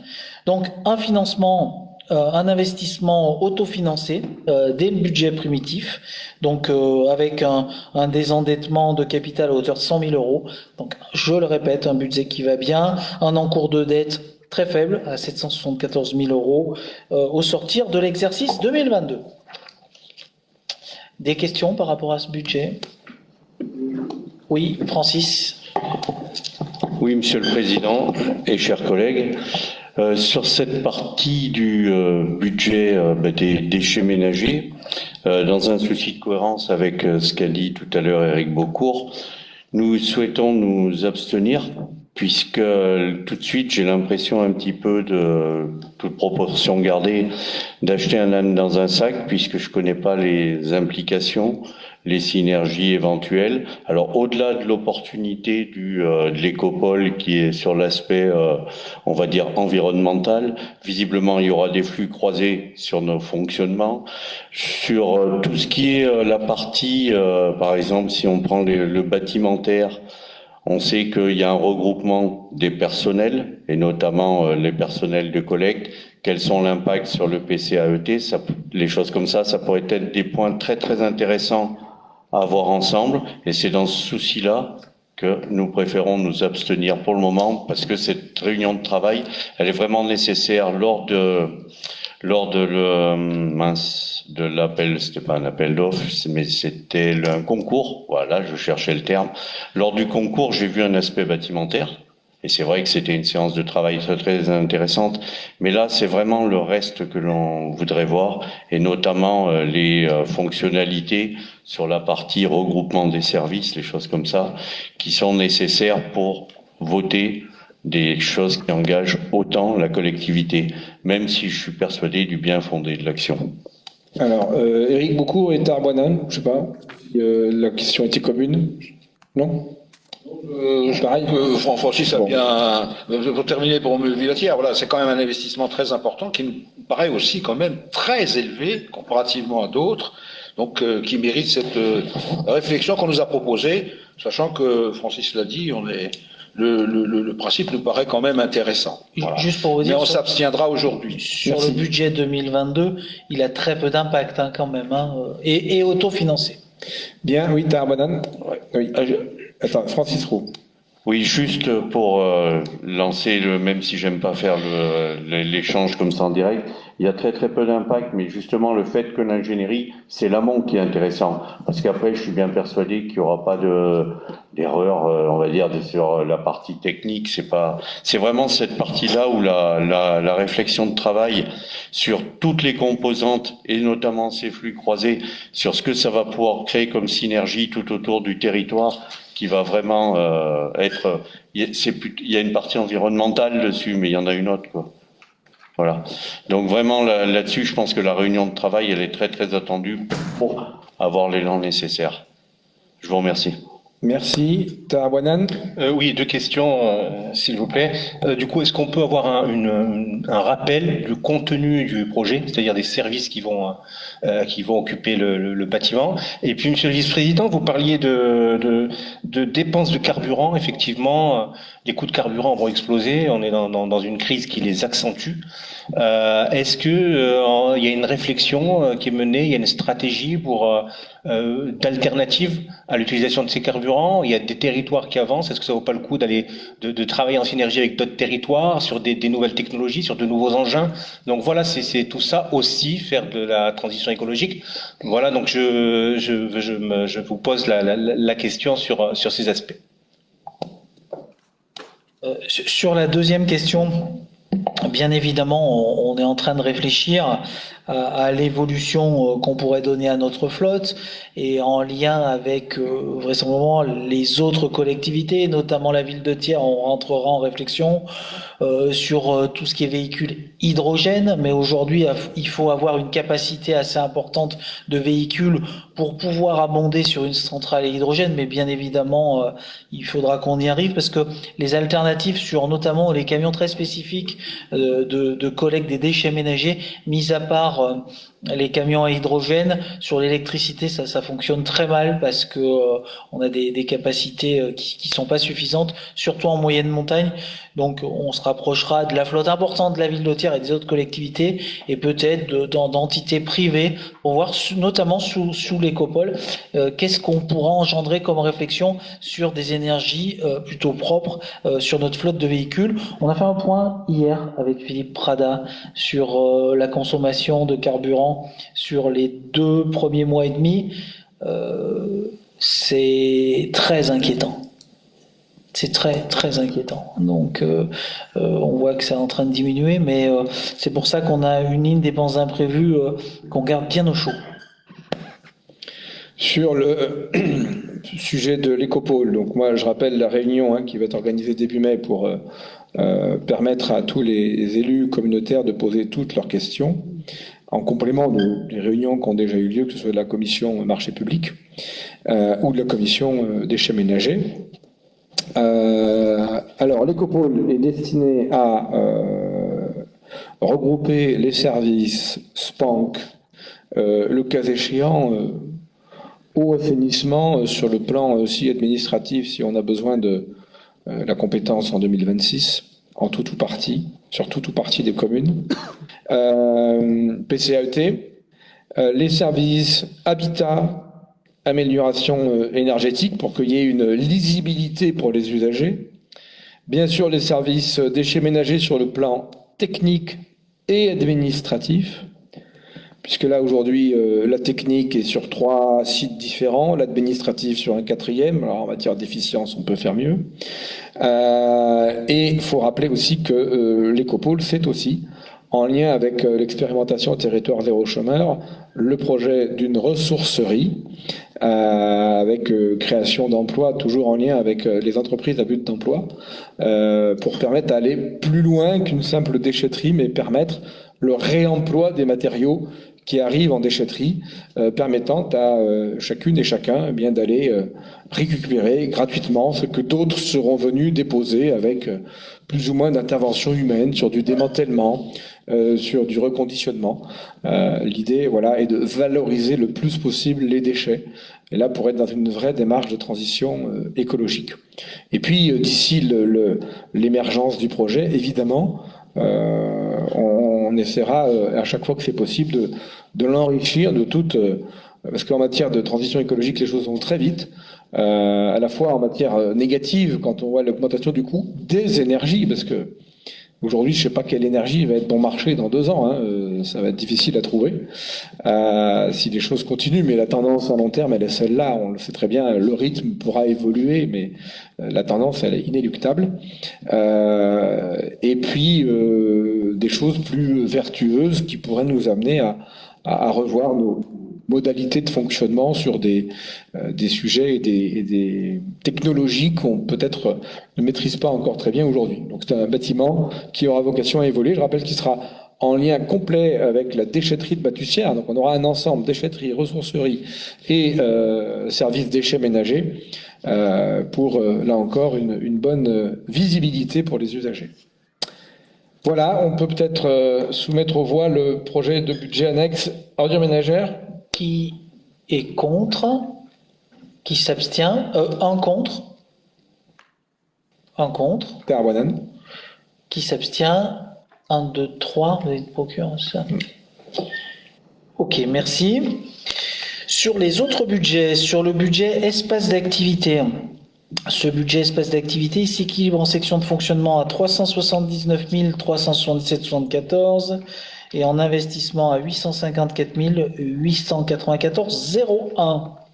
Par rapport à ce budget, est-ce que vous avez des questions, des oppositions, des abstentions? Opposition?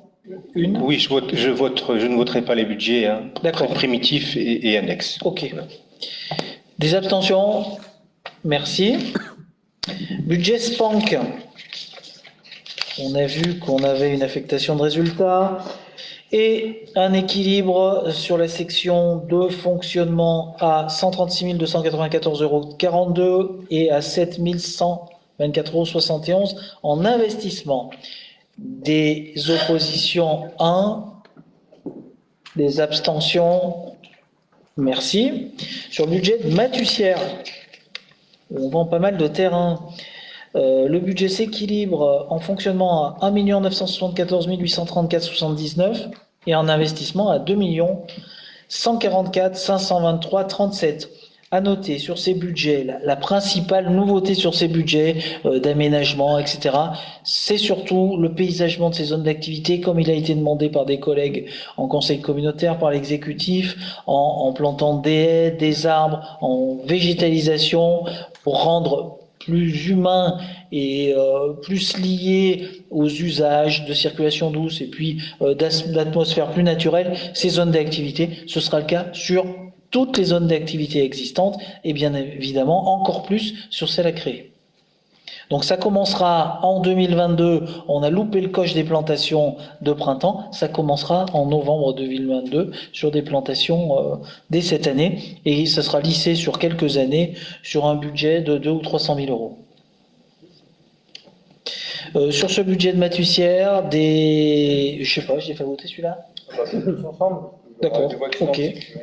Sur l'AGA, il s'équilibre l'AGA à 200 629,19 en fonctionnement et à 196 716,91 en investissement. Racine 2, un budget nouveau qui s'équilibre à 90 478,17 en fonctionnement, à 201 913,33 en investissement. Feuillet 2, également une nouveauté, avec un budget équilibré en fonctionnement de 487 298,93 et en investissement 931 436,50. Le budget de l'H, donc une nouveauté aussi, qui s'équilibre en fonctionnement à 894 010 euros en fonctionnement. Le budget politique de la ville. Le budget politique de la ville équilibre en fonctionnement à 895 068 euros et équilibre en section d'investissement à 642 552 euros. Par rapport à ces budgets, est-ce qu'il y a des oppositions? Une. Des abstentions? Merci. Merci beaucoup. Je tenais à remercier bien évidemment mes collègues élus qui m'ont aidé là-dedans, dans ces préparations budgétaires, les vice-présidents, tenir à remercier les services, le service compta, le service finance et notamment le directeur Philippe Prada. On l'a annoncé tout à l'heure puisque c'est son dernier budget. Il va nous quitter pour rejoindre la deuxième ville du département. Je tenais vraiment à le féliciter. Ça a été vraiment un plaisir de travailler à ses côtés parce que Philippe, il maîtrise complètement les finances. Il les rend simples. Pas toujours, mais il essaye. Et donc voilà, c'est un très bon technicien et en plus c'est un bon mec. Donc je lui souhaite plein de réussite. Je sais que notre collègue François Rage à Cournon aura beaucoup de chance de collaborer avec lui. Et voilà, on lui souhaite plein de bonheur dans ses nouvelles fonctions et merci encore pour tout le travail réalisé. Alors, pour les subventions, rapport numéro 10, subventions 2022, vous les avez dans un tableau. Ça représente 2 425 905 € en fonctionnement et un investissement 106 500 €. Pas de grosses modifications, sauf pour le CIS qui correspond à des transferts de charges par rapport à la maison de retraite de Puy-Guillaume. Mais Jean-Pierre pourra nous dire. Voilà, c'était juste pour apporter quelques précisions sur ce changement de niveau de la subvention d'équilibre du CIS qui passe d'un peu plus de 400 000 à 890 000.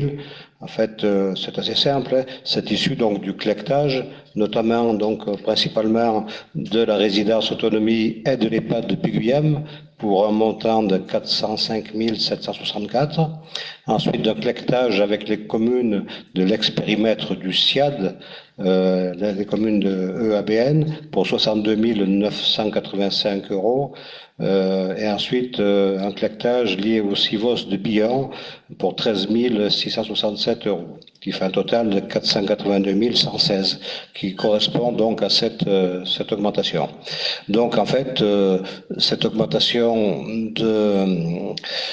d'équilibre, elle est compensée donc par une minoration, donc une réduction des dépenses de collecte. Qu'on verra après. Voilà, donc une neutralité budgétaire. Voilà, et pour vous dire, et puis également pour remercier Jean-Pierre Dubois, parce que c'est pas la thématique la plus simple, l'action sociale, les maisons de retraite et tous ces syndicats, je peux vous dire que ça demande une attention très particulière, mais ce sont des services essentiels au territoire, qui coûtent certes cher, mais qu'on doit continuer à soutenir par le biais de la communauté de communes. Est-ce que vous avez des questions par rapport à ça ? Oui, simplement une question, une information. L'association Passion Née, qu'est-ce que c'est? Alors ça, c'est l'héritage de ce que les anciennes... Je rappelle la doctrine de TDM à sa création.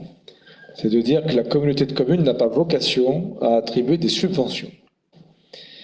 On a simplement repris ce que les 4 communautés de communes attribuaient avant la fusion. C'est ce qui peut expliquer des fois la présence de certaines associations qui ne seraient pas là autrement. Ça veut dire qu'on est sur une logique de charges qui ont été à l'origine collectées certainement, on imagine, ou décidées, et on a dit qu'on était dans une forme de continuité républicaine et qu'on continuerait, sauf si jamais l'association n'existe plus ou si elle peut trouver d'autres financements, mais c'est un petit peu ça. Olivier ? Passionné, c'est une association qui réside à l'accueil de loisirs d'Arconsa, qui est sur la montagne tiernoise, qui fait une formation pour les jeunes et les moins jeunes autour du cirque et tous des jeux du cirque. C'est une ramification de l'association La Patriote de Seltz-sur-du-Rôle. Et ils font souvent, ça pourrait peut-être t'intéresser Eric, des apéros cirque, qui allient à la fois l'alcool et le cirque. Ah bon, d'accord, les deux, bon, très bien. Non mais ça intéresse les jeunes. Aussi, ils sont plutôt très intéressants. Oui. Isabelle Furgon et moi-même ne participerons pas au vote, étant donné qu'on fait partie d'une association bénéficiaire. Très bien. PE 63. Et pour les autres, vous pouvez voter. Bien. On fait Tard. Oui, rapidement, puisqu'on évoque, il y a du clectage qui a été évoqué. Je voulais savoir si, au niveau de la voirie Torpilleur-Sirocco, s'il y a un clectage qui a été réactualisé et si TDM envisage la réfection de cette voie, puisque ça commence un petit peu à tousser fortement du côté de Thiers, et que c'est une voie qui est empruntée par, pas que des Thiernois d'ailleurs, et qui est très, très abîmée. Voilà. Le constat évidemment partagé sur l'état de la voie. On est en train de débrouiller un enchevêtrement où en fait on se rend compte qu'au niveau du clectage ça n'a pas été parfait, et en plus on se rend compte que les tronçons communautaires et les tronçons municipaux, là aussi c'est pas d'une clarté tout à fait limpide. En tout cas, il y aura des travaux de fait dans le courant de l'année 2022, dès que les conditions météo le permettront, on sera sûr de ne plus avoir de gel. Voilà. Sachant par ailleurs qu'il n'y a pas que la voie du Torpilleur-Sirocco qui à Thiers n'est pas en très bon état. Donc la ville de Thiers peut aussi comprendre que c'est pas Thiers dans les montagnes qui va payer pour on paiera pour ce qui est de notre compétence. Des choses qui n'ont pas été faites avant par la ville elle-même. On trouvera des solutions. C'est prévu en tout cas. Des solutions pour une rue passante, mais une rue qui est également à l'intérieur d'une zone d'activité. Mais pas que. Donc on trouvera avec la ville de Thiers une quote-part qui fera que on va d'abord arranger un petit peu cette rue qui est en très mauvais état. Il y a l'urgence. Ensuite voir ce qui s'y passe dessous et si c'est en bon état. Pour ensuite peut-être la réaménager aussi avec la ville de Thiers sur des trottoirs, une circulation douce. Des arbres. Des arbres. Aujourd'hui, quand on essaye de pas refaire du bitume stricto sensu, on essaye d'aménager, mais quand on fait ça, il faut d'abord voir les réseaux, et puis ça coûte toujours plus cher de façade à façade de refaire, et malheureusement nos budgets sont contraints, mais cette rue, je pense, c'est une priorité pour TDM et pour la ville de Thiers. Et on peut ajouter qu'en dehors de l'intervention d'urgence tout à fait justifiée, il y aura besoin de travaux de collecte, un travail de collecte un peu fouillé pour à la fois pour prendre les éléments historiques et puis se mettre d'accord sur la dimension stricto sensu voirie de zone d'activité, parce que c'est quand même un peu un usage mixte. Bien, oui, simplement, Monsieur le Président. Monsieur Chambon connaît ces sujets beaucoup mieux que moi, mais je me demande sur Torpilleur-Sirocco si c'est pas une chaussée poids lourd, effectivement, qui est un peu plus coûteuse, qui est nécessaire. Parce que ce qui endommage l'axe plus rapidement, cet axe-là, c'est les poids lourds qui l'empruntent et qui vont l'emprunter un peu plus parce qu'on est sur une partie où Mathussière sera desservi aussi. Donc voilà, c'est simplement une réflexion. Effectivement, le goudron, ça coûte.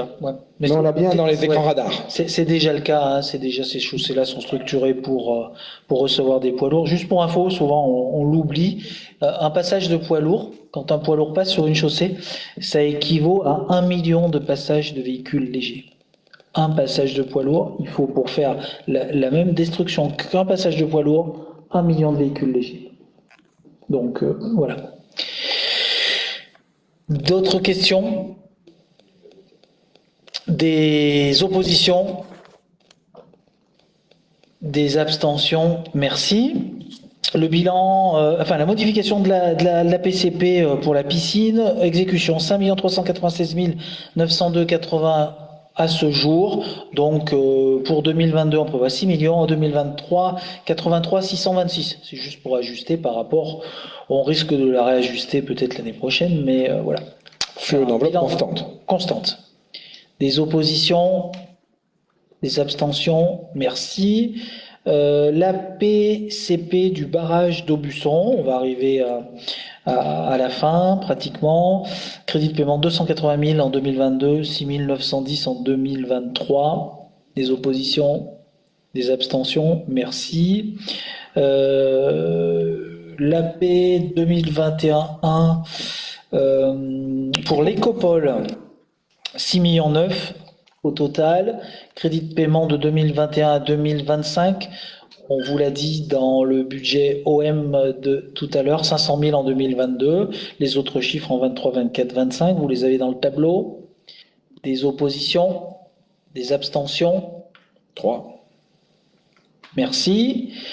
Une reprise sur provision pour le budget principal, on en a parlé tout à l'heure, c'est la dernière fois. C'est sur les travaux de rénovation du barrage et une provision qui avait été constituée pour risque. Donc on l'annule et on la prend pour 174 300 €. Des oppositions, des abstentions, merci. Vous avez tous eu le rapport quinquennal d'information sur l'évolution des attributions de compensation. On a confié ça à un petit cabinet pour faire au plus simple, mais ça n'est pas trop. Donc, je vous demande tout simplement, c'est même pas une délibération là, c'est de prendre acte de ce rapport. Oui. Serge, t'es à dire. Oui, je pense qu'il y a une petite coquille, parce que pour l'ex-TCPC, de mémoire, sur les 10 communes, il y en avait 8 qui avaient une attribution de compensation négative. Donc on était 8 à apporter, il n'y a que de mémoire Saint-Flour et Courpierre qui avaient une assez positive, et je pense que les chiffres sont inversés là. Et après, quand on a déclecté, en effet, on est repassé en positif. On regardera ça. Voilà, mais c'est à vérifier. Hein. D'accord. Je voudrais juste apporter une précision qui serait sans doute utile parce que on fait un peu technocrate première langue dans nos expressions et je vous prie de nous en excuser. On parle de clectage et de déclectage. Alors là, on touche le pompon quand on fait des verbes sur la base d'un acronyme qui ne sont pas encore des néologismes validés par le petit Larousse et encore moins par l'Académie française. Alors d'abord, CLECT, c'est Commission locale. Je vais lentement pour ceux qui prennent des notes. Commission locale d'évaluation des charges transférées. Donc c'est les flux financiers. Quand TDM récupère une compétence d'une commune ou au contraire rend une compétence, là c'est le déclectage. Et là sur la CCPC, on a déclecté notamment les écoles, pour prendre cet exemple. Donc voilà, on a fait d'un acronyme un verbe, clecter et déclecter. Mais j'avoue que vous posez la question lors d'un repas du dimanche et vous êtes sûr d'obtenir 100% de réponses négatives quand vous interrogez l'assistance. Mais dorénavant, nous avons fait un progrès significatif en matière de maîtrise du langage technocratique intercommunal. Pardon Olivier de cette petite parenthèse. On corrigera. 16e rapport, approbation des attributions de compensation en mode dérogatoire suite aux travaux, Monsieur le Président, de la Commission locale d'évaluation des charges transférées qu'on appelle CLECT. Donc, Jean-Pierre vous en a dit l'essentiel. Entre Puy-Guillaume pour la maison de retraite et les autres communes entre le Civos de Billon et le SIAD de Lezou, tout simplement pour remettre les choses carrées par rapport à ce qu'on a vu aux subventions. Je vous demande d'approuver les attributions de compensation fixées par cette base de CLECT suite au rapport. Des questions? Des oppositions? Des abstentions? Je vous remercie. Merci. Tout ça, je vous dis à l'année prochaine. Merci Olivier. Ou peut-être pas, si On le espère contrôle bien. de légalité ne valide pas tous les budgets, faute d'annexe. Bon, voilà la séquence budgétaire terminée. Merci aux collègues et aux services. On arrive sur une petite délibération de toilettage du tableau des emplois suite à la fois à des besoins liés à des compétences qu'on a prises, des missions pour lesquelles on a reçu des incitations de recrutement de personnel avec les financements dédiés en face, et puis des évolutions de carrière de fonctionnaires qui connaissent ce qu'on appelle les avancements de grade. Ce qui fait qu'on crée des grades, mais qu'en face, on ne crée pas de dépenses nouvelles, à part les quelques millimètres liés à ce nouveau grade. Mais ça ne change pas en soi le 0,12 pour parler de langage encore budgétaire cette fois. Philippe Blanchose. Merci, Monsieur le Président. Donc effectivement, on avait évoqué quelques emplois tout à l'heure, ne serait-ce que par rapport au centre aquatique. Il y a un petit besoin de maîtres nageurs, sauveteurs, mais pas que. Donc ce soir, il est proposé au Conseil de se prononcer pour le 1er avril sur plusieurs emplois. Un premier emploi au grade d'assistant socio-éducatif à temps complet pour assurer les missions de direction adjointe du centre social intercommunal. Peut-être qu'on peut les passer globalement, partant du principe que les collègues ont lu le rapport et qu'on peut peut-être commencer par poser la question de savoir s'il y a des questions. Et après, voter globalement, si tu veux bien, Philippe. Pas de souci. Donc, alors, y a-t-il des questions sur ces avancements et ces créations? Eric. Oui, Eric. Alors, ça fait 14 emplois concernés, si j'ai bien compris. Ce que je ne comprends pas, c'est tous des créations d'emplois ou il y a aussi des transformations? Il y a des transformations. On n'a pas le... Ah bah si, c'est quand même expliqué à peu près. Direction adjointe du centre social, ça c'est une création. Emploi technique au service des bâtiments, c'est une création. Éducateur territorial des activités physiques et sportives, c'est une création. Je pars sous le contrôle de Christophe Pili. Comment ? Oui, c'est bien une création quand même, puisque c'est des personnels qui étaient piscine avant mode Tiernois et qui deviennent piscine mode intercommunal. Donc la filière sportive, il y aura une atténuation budgétaire liée à un collectage à venir. Donc simplement, on a besoin de faire fonctionner un équipement au 1er juillet au plus tard, et on va faire en sorte que les personnels en prennent possession un peu avant. Donc on crée dans notre tableau des effectifs des emplois qui n'existaient pas, puisque TDM n'est pas né avec une compétence centre aquatique et la récupère par transfert. Et il y a une partie qui sera transférée de gens qui étaient réaffectés à tiers suite à la fermeture de la piscine, mais ça couvrait, qu'est-ce que ça couvre? Il y a une partie qui fera l'objet de recrutement externe aussi. Oui, parce qu'il y a aussi sur ceux qui étaient affectés à la piscine, je rappelle que ça fait 3 ans et 1 mois qu'elle est fermée, et que certains ont vécu leur vie de fonctionnaires et sont partis dans d'autres collectivités. Et donc, on n'aura pas un transfert à 100% de l'existant de fin 2019, de début 2019. Donc, on aura bien à la fois des transferts et des créations, mais tout ça sera arbitré avec la commission locale d'évaluation des charges transférées. Voilà. D'autres questions? Oui, Tard. Oui, non, simplement sur le centre aquatique, est-ce qu'il y a espoir qu'on ait une possibilité des bassins extérieurs? Parce que la question était un peu sous-jacente, on ne savait pas trop en termes de financement, peut-être, peut-être pas. Est-ce que donc cet équipement sera doté d'un bassin extérieur? Il y a une demande très forte et ça serait dommage qu'en période estivale, on ait nos habitants qui aillent sur d'autres territoires. Voilà, c'était une demande initiale. Je comprends que le coût est quand même relativement déjà très élevé, mais bon, la demande initiale c'était quand même, notamment des Tiernois, le bassin extérieur. Donc je voulais avoir des précisions à ce niveau. Alors les précisions sont à peu près les mêmes que quand on a conçu l'équipement. En l'état, le budget d'environ 12 millions d'euros hors taxes ne prévoit pas de bassin extérieur. Il en prévoit la possibilité. C'est ça qui est intéressant.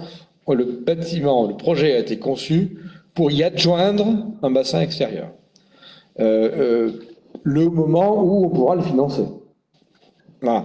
Donc, on a voulu faire prudemment un centre aquatique qu'on est capable de financer, qui remplit à la fois des fonctions d'apprentissage et ludique, parce que quand même, c'est pas la piscine de René Bernérias qu'on a déplacée, c'est quand même un autre projet. Et la machinerie, si je puis dire, si je transforme une piscine en théâtre, il y a une machinerie, sauf que là elle est en dessous, elle n'est pas dans les coulisses, prévoit l'adjonction de ce bassin extérieur. Il est à la fois localisé géographiquement et on n'a plus qu'à le réaliser et à le brancher. Donc la piscine est bien conçue pour accueillir un bassin extérieur. Dès qu'on aura un peu de lisibilité, parce qu'on est en période d'élection nationale, on ne sait pas ce qui va se passer au niveau des 2-3 prochaines lois de finances, à part que on sera peu probablement dans l'euphorie, donc les limites budgétaires vont quand même être assez contraintes, il va falloir en tenir compte, et dès qu'on sera capable, je sais pas, je le fais à la louche, de mettre 1 million d'euros sur la table ou 1,5 million pour faire un bassin extérieur et qu'on pourra le financer, on le fera. En tout cas, ça, c'est tout à fait possible. Et sous réserve d'avoir les financements, le besoin étant effectivement réel, on le fera le plus vite possible quand on pourra, financièrement. Voilà. Simplement pour revenir, parce que c'est sur le personnel, pas aujourd'hui, mais qu'on ait au final un tableau des gens effectivement transférés ou pas. On l'a vu à Thiers en CT, mais on ne sait pas d'avance qui suivra ou pas, et quelles seront les embauches nettes. Voilà. Et si d'ailleurs, il faudra le faire avec les deux collectivités pour vraiment pouvoir apprécier, c'est quand même un aspect important. Ce sera fait et c'est même obligatoire de le faire, puisque comme on va être sur un clectage, à nouveau, on va devoir faire ce tableau des emplois entrants et sortants. Bien, sur la base de ce rapport que tout le monde a parfaitement compris, y a-t-il des questions? Avis contraire? Abstention? Merci Philippe. Des dossiers d'économie en matière de vente de terrain. Donc c'est Stéphane Rodier, vice-président en charge de ces questions, qui prend la parole. Merci. Alors il s'agit pour le premier dossier d'une vente d'un terrain sur la zone de Lâche à Puy-Guillaume pour l'entreprise Overmind, qui est une entreprise de chaudronnerie, 7700 mètres carrés au prix de 27 € TTC du mètre carré. Voilà. Donc il vous est demandé d'approuver la vente de ce terrain. Y a-t-il sur ce point des questions, des abstentions, des votes contre? Je vous remercie. Le point suivant, il s'agit aussi d'une cession de terrain à l'entreprise SCI Bima pour des activités sportives, pour que mon adjointe au sport se rende compte de tout l'intérêt que je porte au sport, avec un complexe de foot en salle et de murs d'escalade, donc avec une surface d'environ 3555 mètres carrés au prix de 60 € du mètre carré, comme nous l'avions délibéré au sein de ce conseil. Y a-t-il sur ce point des interventions, des votes contraires, des abstentions? Je vous remercie. Le point suivant, il s'agit d'une convention de partenariat dans le cadre de territoire d'industrie. Comme vous le savez, territoire d'industrie regroupe 4 EPCI, en l'occurrence Thiers-Doré-Montagne entre Dor et Allier, Amber-Livradois-Forêt pour la partie puy-de-Dômoise et Loire-Forêt pour la partie ligérienne. Et nous avons décidé de porter en commun un poste permettant de travailler sur un certain nombre de dossiers qui sont listés à l'article 4 de la Convention. En l'occurrence, il s'agit principalement de porter une attention sur tout ce qui est offre de formation et par ailleurs une attention sur la valorisation des métiers liés à l'industrie. Et donc, le poste a été financé en partie par un fonds national d'aménagement et de développement du territoire, FNADT, et il reste à partager, on va dire, la facture entre les 4 territoires, mais en vue d'une action commune permettant de mettre en œuvre aussi ce qui avait été acté avec les acteurs privés, en particulier les entreprises qui avaient participé aux ateliers. Alors avant la crise de la Covid, donc c'est un peu un dossier que nous reprenons en ce moment, mais en tout cas à l'échelle de l'ensemble de ce territoire, que nous puissions avoir une offre un peu forte en matière de formation et en matière de valorisation de ces métiers de l'industrie. Donc il est prévu, ce poste est prévu pour 2 années, il est financé pour les 2 années qui viennent, et il est demandé une participation de l'ensemble des communautés de communes. Alors ici, c'est appelé TILTAM, Territoire Industrie, Lezou, Thiers, Ambert, Montbrison. C'est un nouvel acronyme parce qu'il n'en avait pas suffisamment, et donc pour que les journalistes puissent s'amuser un peu plus, qu'on leur fournisse avec l'éclecte d'autres types d'acronymes. La prise en charge est de 25 000 euros cette année et à peu près 24 000 euros l'an prochain, ce qui fait environ, et on est vraiment sur des choses qui seront certainement retouchées, mais on est au plus sur un budget de 6 500 euros pour Thiers, Dore et Montagne. C'est un budget qui a été partagé en 4 entre les 4 entités. Voilà. Y a-t-il sur ce point des questions ou des interventions? Christiane. Oui, j'ai une question sur le véhicule. C'est un véhicule partagé entre tous les EPCI ou c'est un véhicule mis à disposition en permanence par chaque EPCI? Alors, c'est un véhicule qui va être fourni par entre Dore et Allier, c'est la structure porteuse. Donc, je vous donne aussi le nom de la personne qui a été recrutée, qui s'appelle Chloé Fabre, qui vient de prendre son poste il y a 1 semaine et qui a fait Sciences Po Paris. Donc, quelqu'un de qualité que j'ai rencontré tout à l'heure. Bien. Vote. Je fais voter?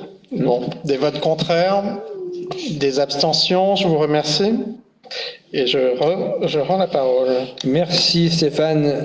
En l'absence excusée de notre collègue vice-président Pierre Rose, c'est Claude Gouillon-Chenot qui va nous présenter le rapport 21 en tant que conseiller délégué à la culture. Merci Monsieur le Président. Il s'agit de la création d'un contrat territoire lecture avec la Direction régionale des affaires culturelles. La communauté de communes a souhaité s'engager sur un contrat territoire lecture pour la période 2022-2024, soit 3 ans, visant la mise en place d'un réseau intercommunal de la lecture publique. La Direction régionale des affaires culturelles a fait une présentation de ce dispositif lors du bureau communautaire du 4 janvier 2022. Les objectifs du contrat territoire lecture, dit CTL, se déclinent autour de 3 axes. Accompagner l'évolution du territoire à l'occasion de la prise de la compétence, gestion du système d'information documentaire et animation du réseau des lieux de lecture publics du territoire par la communauté de communes Thiers, Dore et Montagne. Aboutir à la mise en réseau des lieux de lecture publique du territoire, notamment afin d'apporter un meilleur service à la population. Favoriser l'aménagement du territoire de Thiers, Dore et Montagne et lutter contre les inégalités territoriales.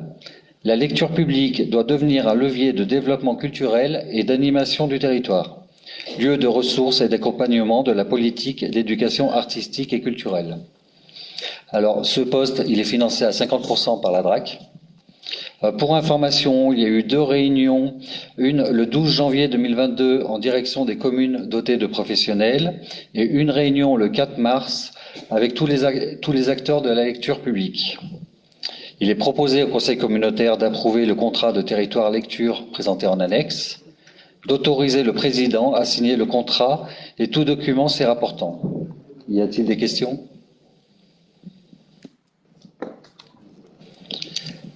Y a-t-il des oppositions? Éric? Il est bien question d'avoir une liaison, alors je ne sais pas si c'est par cas, par Internet, entre les différentes médiathèques, notamment celle de Thiers et les bibliothèques des autres communes. Alors, en fait, la demande, elle est partie de ce constat où plusieurs médiathèques du territoire devaient renouveler leur logiciel de gestion des fonds. Et la ville de Thiers, avec sa nouvelle médiathèque, s'est également posé la question. Et donc, il nous a semblé logique de travailler sur un objectif commun, c'est comment irriguer notre territoire et de faire profiter l'ensemble de la population de nos fonds. Donc, c'est venu de ce constat-là, et l'objectif, c'est effectivement demain d'essayer de travailler avec le même outil. Donc, d'où la création, si tu veux, de ce poste, c'est de travailler et de faire une proposition cohérente sur nos 30 communes, qu'on puisse travailler avec le même outil, partage des fonds, circulation, et atteindre le maximum de personnes. Pour répondre à la question d'Éric Boucourt, complètement, c'est bien avec une interconnexion entre les structures. Mais on a rajouté, parce qu'il y a eu quand même des réactions lors de la première réunion, et c'est plutôt normal et c'est sain aussi qu'il y ait des réactions. C'est pour ça qu'on a marqué un peu plus bas la mise en réseau informatique de tout ou partie des bibliothèques. C'est-à-dire que les choses... Libre à elle de le faire ou pas. Voilà, les choses vont se faire dans la n'impose rien. Je peux faire voter? Oui. Alors, y a-t-il des oppositions?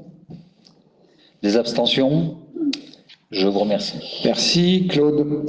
Bernard Vigneault va nous enthousiasmer avec un groupement de commandes. Tout à fait. Pour finir une réunion, c'est pas mal. Donc il faut commencer peut-être par le début. TDM va aménager un parking pour mieux recevoir le personnel, les élus, le public à son siège. Et pour ce faire, il y a des objectifs de développement durable, à savoir la gestion des eaux pluviales, à savoir par exemple aussi la gestion des transports par énergie électrique, et aussi par les transports en commun par bus. Et pour cela, on va réaliser un quai-bus qui se trouve sur le domaine public de la ville de Thiers. D'où le fait qu'il faille établir un groupement de commandes entre TDM et la ville de Thiers, notamment pour ce quai-bus, pour construire ce quai-bus et que la ville de Thiers participe à la construction de ce nouveau parking qui gagnera 28 places, je le rappelle. La ville de Thiers ne participe que à la partie trottoir. Oui, bien sûr. La ville de Thiers ne prend en charge que... L'abribus étant sur le trottoir. Oui. Le trottoir n'étant pas communauté de communes. La ville de Thiers ne prend en charge que ce qui se trouve sur son domaine public, bien évidemment, pour assurer les Thiernois. Et pour ça, juridiquement, au niveau du code des marchés, il faut un groupement de commandes. Voilà. Donc je soumets ce groupement de commandes au vote. Y a-t-il des voix contre? Des abstentions non plus? Bien, je vous remercie, c'est adopté à l'unanimité. Merci Bernard. Rapidement, je prends la place de Pierre Rose pour le rapport 23. Le contrat enfance-jeunesse qui nous permet d'avoir des financements de la CAF se termine. Tout ça étant dans le chapeau d'une CTG, Convention globale territoriale, pour laquelle on a, si on veut continuer à toucher cette prestation de service qui s'appelle dorénavant bonus de territoire, eh bien il faut m'autoriser, si vous le souhaitez, mais ce serait bien, à signer une annexe 6 qui nous permet de prolonger le financement à travers la nouvelle appellation bonus territoire, pour l'avoir à partir du 1er janvier 2022. Voilà, en gros, il n'y a pas de changement sur les montants, il n'y a pas de changement sur la nature de la contractualisation, c'est juste un outil interne à la CAF qui change d'appellation et pour laquelle il faut, je ne vais pas oser le terme, mais avenanter. Ah oui, hein. Ouf. Si vous m'y autorisez. Y a-t-il des avis contraires? Des abstentions? Merci. Vous avez ensuite, dans la note, eh bien, les délibérations qui ont été prises par les différents bureaux communautaires depuis notre dernière réunion du Conseil. Et vous avez également les décisions que j'ai été amené à prendre en vertu de la délégation que vous m'avez conférée en début de mandat. Voilà pour un ordre du jour qui était fourni. Y a-t-il des questions diverses?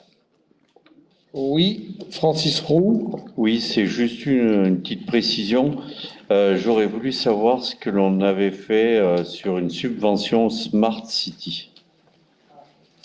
Alors là, celui qui a suivi le dossier tout à fait parfaitement, je ne sais pas si c'est Christophe, il y a aussi Jean-Pierre, non? Non, mais ça peut être ultérieur, hein, sinon un envoi mail. Oui, si, on fera une petite voilà, note. c'est juste pour savoir, parce qu'une Smart City, c'est... Non, mais j'aimerais peur d'en oublier, donc on fera une petite note. Non, mais pas de souci, c'est juste pour comprendre. On retient la question de Francis. D'autres questions diverses? Non. Il n'en est rien. Je vous remercie. Je remercie la presse de sa présence active et vigilante. Je remercie les services, encore une fois, de Thiers d'Or et Montagne, Thomas Camus, qui a rendu possible cette transmission en direct, les services de la ville, monsieur le maire, qui nous permettent de sonoriser cette salle et nos propos, et puis bien sûr la commune de Thiers, qui nous permet d'utiliser une fois de plus ces locaux gratuitement. Merci à toutes et à tous et rendez-vous le prochain conseil communautaire en séance publique, c'est le 24 mai. Merci. La séance est levée.